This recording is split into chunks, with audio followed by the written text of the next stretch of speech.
TV. Hi lovelies, welcome back to my channel today. I remain your presenter on this channel, Adeze Onu.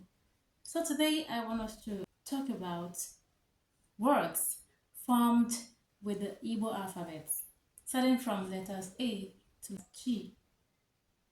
Ndị be anyị ga-eme maka mkpọpụta mkpụrụ okwu eji A mebe, bido na A ruo na G. Ọ dị mma ka anyị gaa n'iru ịkpọpụta ha maka na ọtụtụ ime atụ eji m ya ebe a ka anyị gbapụ ya ọsọ. Nke mbụ bụ azụ. Azụ azụ n'asụsụ Igbo, back n'asụsụ Bekee.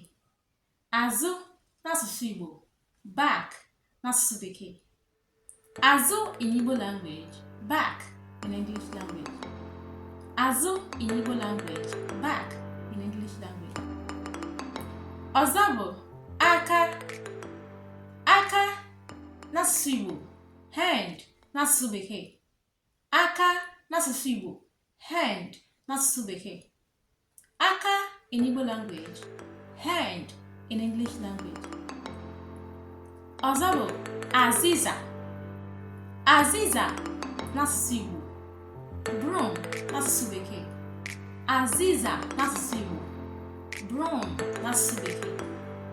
Azịza in Igbo language, broom in English language. Ọzọ bụ akọ. Akọ n'asụsụ Igbo, sense n'asụsụ Bekee. Akọ n'asụsụ Igbo, sense n'asụsụ Bekee. Akọ in Igbo language, sense in English language. Ọzọ bụ ahịhịa. Ahịhịa n'asụsụ Igbo, grass n'asụsụ Bekee. Ahịhịa n'asụsụ Igbo, weed or grass n'asụsụ Bekee. Ahịhịa in Igbo language, grass or weed in English language. Ọ dị mma. Ọzọ bụ agba. Agba n'asụsụ Igbo, jaw n'asụsụ Bekee. Agba n'asụsụ Igbo, jaw n'asụsụ Bekee. Agba in Igbo language, jaw in English language.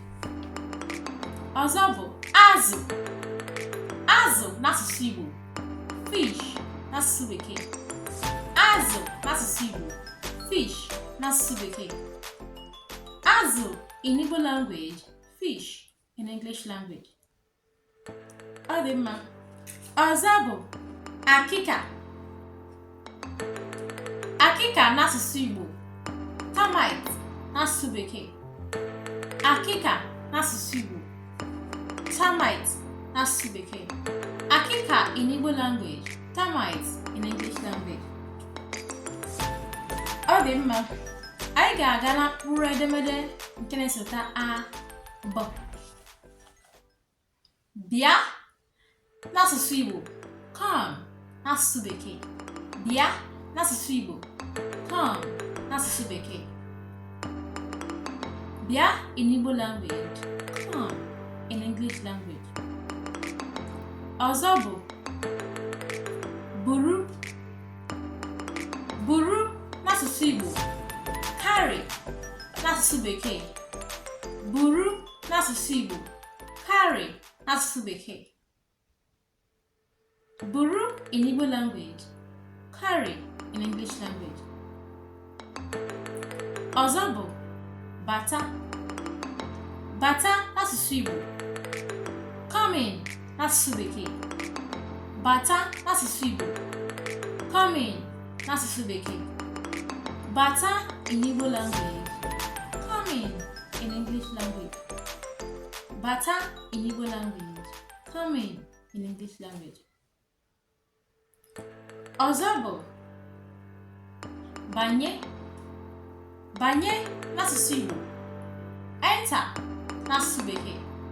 Banye n'asụsụ Igbo, enter n'asụsụ Bekee. Banye in Igbo language, enter in English language. Ọ dị mma. Ọzọ bụ butue. Butue n'asụsụ Igbo. Bring down or carry down n'asụsụ Bekee. Butue n'asụsụ Igbo. Bring down maọbụ carry down n'asụsụ Bekee. Butue in Igbo language. Bring down or carry down in English language. Ọ dị mma. Ọzọ bụ Chi. Chukwu n'asụsụ Igbo. God n'asụsụ Bekee. Chukwu n'asụsụ Igbo. God n'asụsụ Bekee. Chukwu in Igbo language. God in English language.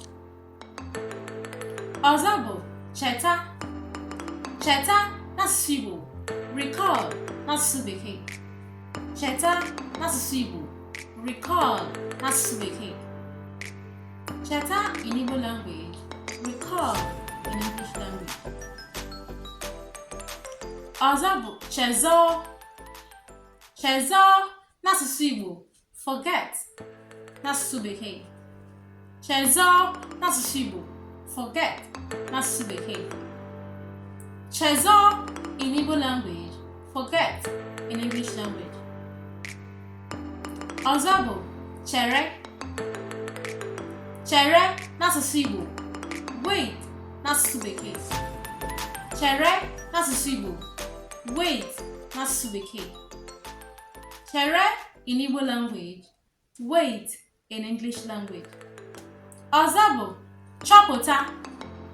Chọpụta n'asụsụ Igbo. Find out n'asụsụ Bekee. Chọpụta n'asụsụ Igbo. Find out n'asụsụ Bekee.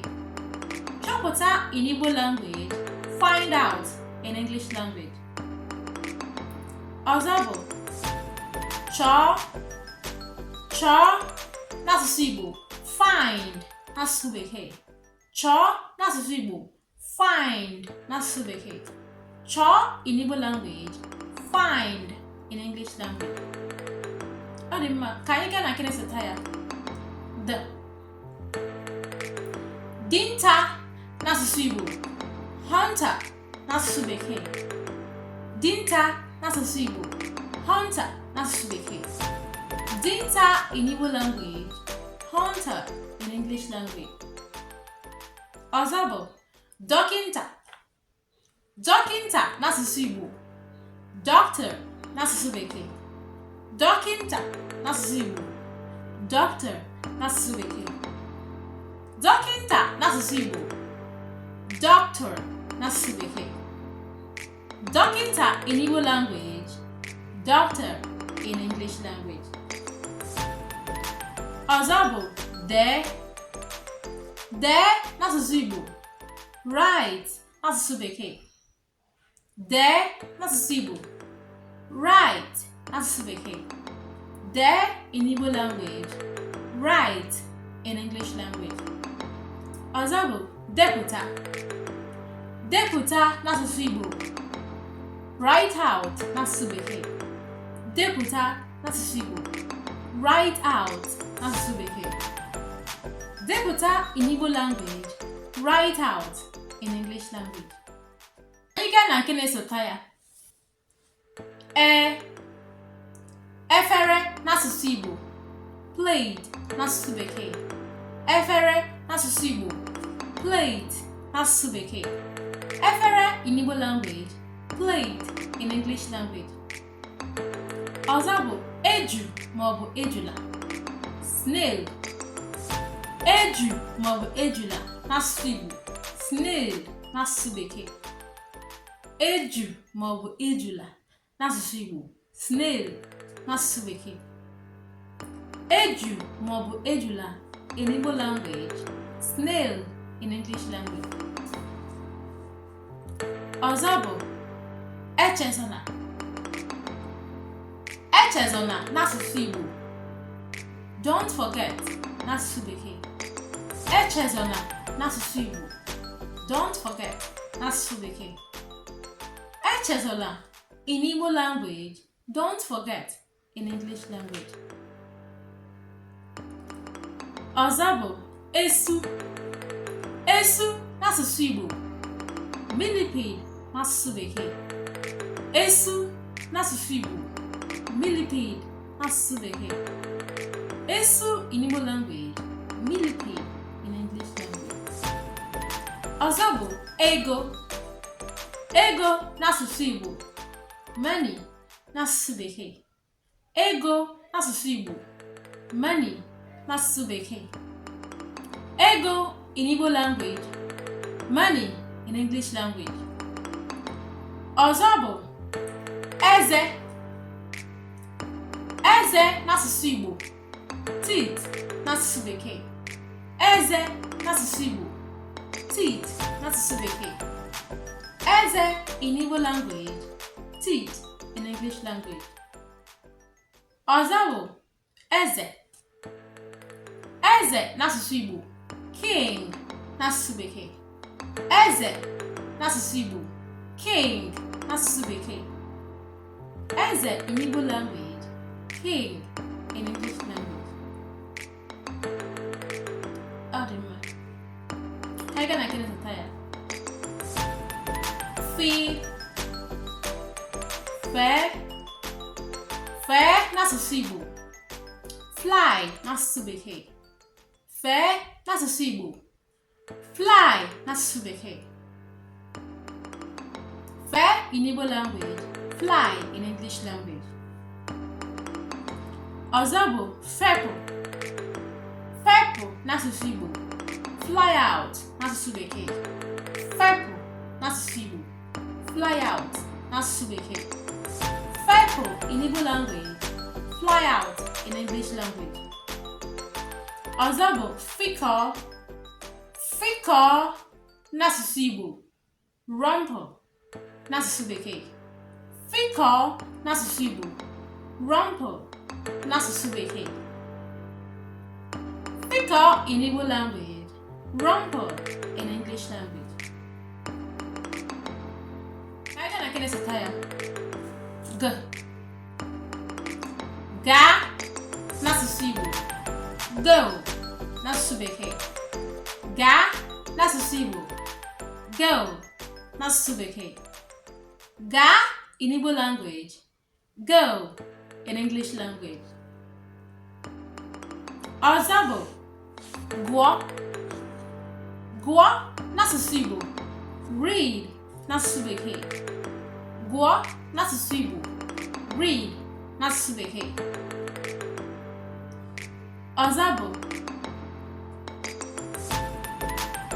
gee.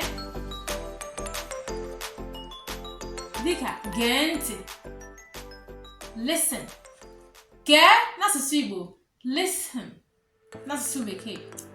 Gee n'asụsụ Igbo, listen n'asụsụ bekee. Gee in Igbo language, listen in English language. Ọzọ bụ gịnị. Gịnị n'asụsụ Igbo, what n'asụsụ bekee. Gịnị n'asụsụ Igbo, what n'asụsụ bekee. Gịnị in Igbo language, what in English language. Ọ dị mma. Ka anyị gaa na mkpụrụ edemede nke na-esota ya. Gb. Gb. Gbaa. Gbaa n'asụsụ Igbo, run n'asụsụ bekee. Gbaa n'asụsụ Igbo, run n'asụsụ bekee. Gbaa in Igbo language, run in English language. Ọzọ bụ gbọọ. Gbọọ n'asụsụ Igbo, vomit n'asụsụ bekee. Gbọọ n'asụsụ Igbo, vomit n'asụsụ bekee. Gbọọ in Igbo language, vomit in English language. Ọzọ bụ ghe. Ghe. Ghee n'asụsụ Igbo, fry n'asụsụ bekee. Ghee n'asụsụ Igbo, fry n'asụsụ bekee. Ọzọ bụ ghọta. Ghọta n'asụsụ Igbo, understand or pluck n'asụsụ bekee. Ghọta means two basic things, okay? Ghọta means two basic things. It's either you mean to pluck a fruit, to pluck anything, or to understand something that is being said. Ghọta unblock or understand. Ọ dị mma ndị be anyị, ebe a ka anyị ga-awụsawara nye omume anyị nke taa. Eji m aka na ị mụtara otu ihe maọbụ ihe abụọ maọbụ atọ n'ime ihe anyị mere taa. Wee na-arịọ gị bụ onye ọma sonyere m taa, biko ka afọ gị echi nyere m aka kesaa ihe onyonyo nke taa, kesakwara m ndị ọzọ niile na-ahụ n'ihe mgbasa ozi YouTube ha. Pịkwara m aka n'akara mmasị like button, pịkwara m aka n'akara subscribe. Ọ bụrụ na ịpịbere aka n'akara subscribe, biko nwanne m nwoke, enyi m nwaanyị, ndị niile hụrụ n'anya, biko pịara m aka n'akara subscribe, pịkwara m aka n'akara mmasị, kesakwara m ihe onyonyo echiche m na-ahụ na chanel Adadioroma TV Adaeze ụlọ. Ọ dị mma, ana m asị ka Olisa bi n'eluigwe na-agọzi unu mmadụ tupu n'isi esonye m na-akwado m n'ihe mmiri na-ewepụta n'igwe mgbasa ozi YouTube a. Daalụnụ, ka emesịa.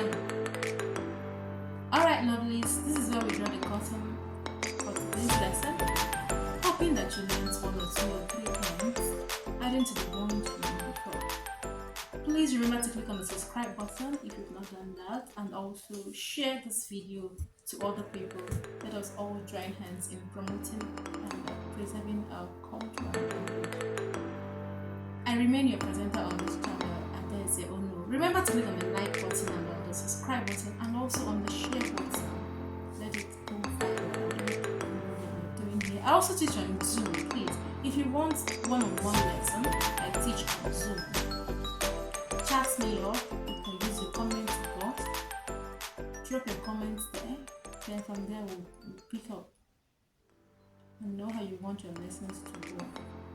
Thank you very much for watching. I'm so grateful for having you here. Thanking you all for being support. God bless you all. Remain blessed. Thank you. See you on my next video. Bye for now.